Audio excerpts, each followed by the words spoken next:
Bismillahirrahmanirrahim. Assalamualaikum warahmatullahi wabarakatuh. Alhamdulillahirabbil alamin wa bihi nasta'in ala umuri dunya waddin. Wassalatu wassalamu ala sayyidina Muhammadin wa ala alihi wa sahbihi ajma'in, amma ba'd. Qala ta'ala a'udzu billahi minasyaitonir rajim. Bismillahirrahmanirrahim. Ya ayyuhalladzina amanu kutiba alaikumus syiyamu kama kutiba alal ladzina min qablikum la'allakum tattaqun. Al-ayah.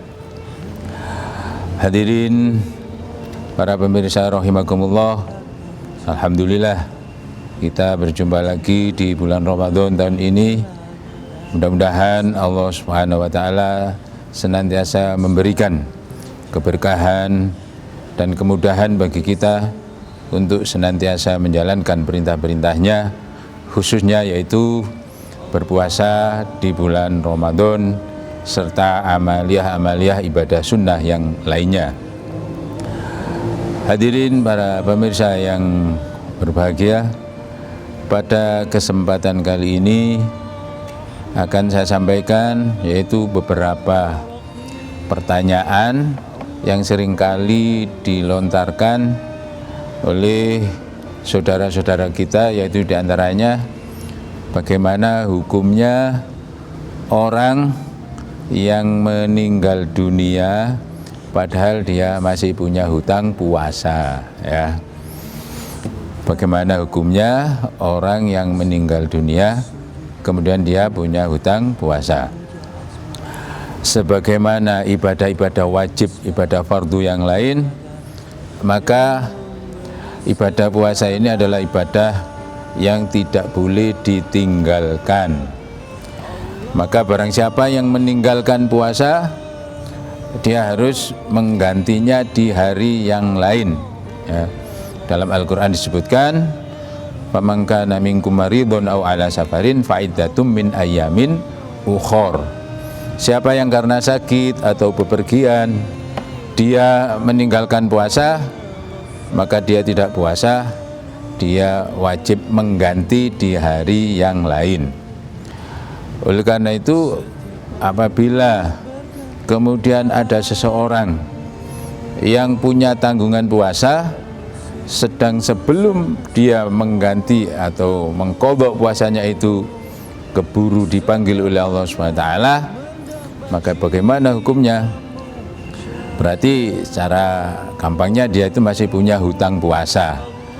Oleh karena itu kita cari sebabnya dulu, ya.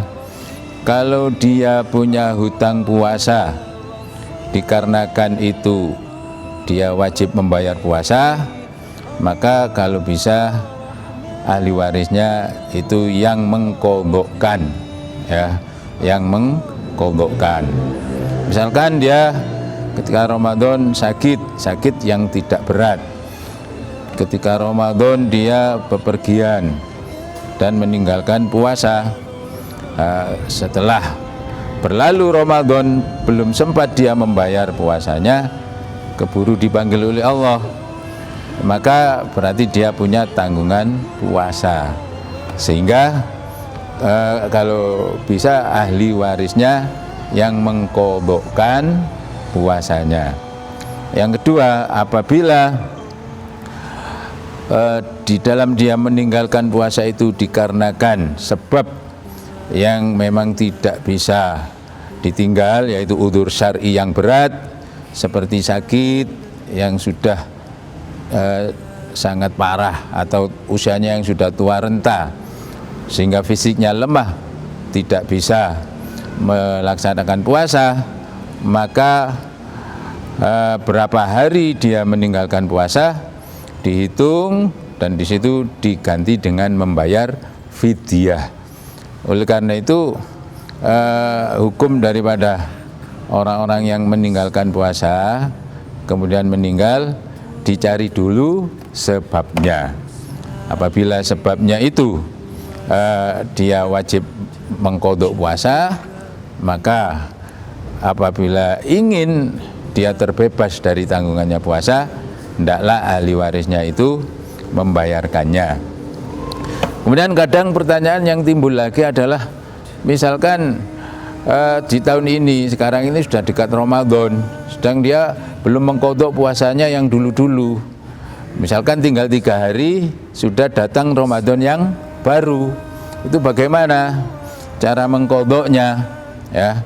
Nah, maka dia di Ramadan yang saat ini masih punya hutang puasa, sudah datang puasa lagi, berarti nanti ketika Ramadan saat ini lewat, dia yang pertama yaitu mengqadha puasanya yang sudah double Ramadan itu ditambah dengan membayar fidyah.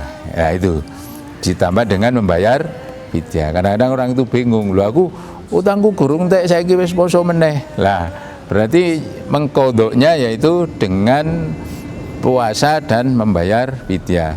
Termasuk ibu-ibu yang menyusui, termasuk wanita yang hamil ya. Ketika dia melakukan puasa, menjalankan puasa, kemudian dia fisiknya lemah karena dalam keadaan mengandung, kemudian dia fisiknya lemah, tidak mampu puasa karena dia menyusui, itu namanya alalladzina yutiqunahu, tidak mampu berpuasa, maka dia hanya wajib berpuasa nyaurnya. Kalau misalkan dia mampu berpuasa akan tapi kasihan sama bayinya yang disusui lemah, dia mampu puasa tapi takut kandungannya nanti terganggu, maka dia mengqadhanya dengan berpuasa sekaligus membayar fidyah. Oleh karena itu, apa yang harus dilakukan ketika seseorang meninggalkan puasa, maka adalah sesuai dengan sebab-sebab kenapa dia meninggalkan puasa. Demikian, mudah-mudahan menjadi tambahan pengetahuan bagi kita semua, sehingga kita tidak bingung ketika mengalami salah satu di antaranya. Wallahul muwaffiq ila aqwamit thoriq. Wassalamualaikum warahmatullahi wabarakatuh.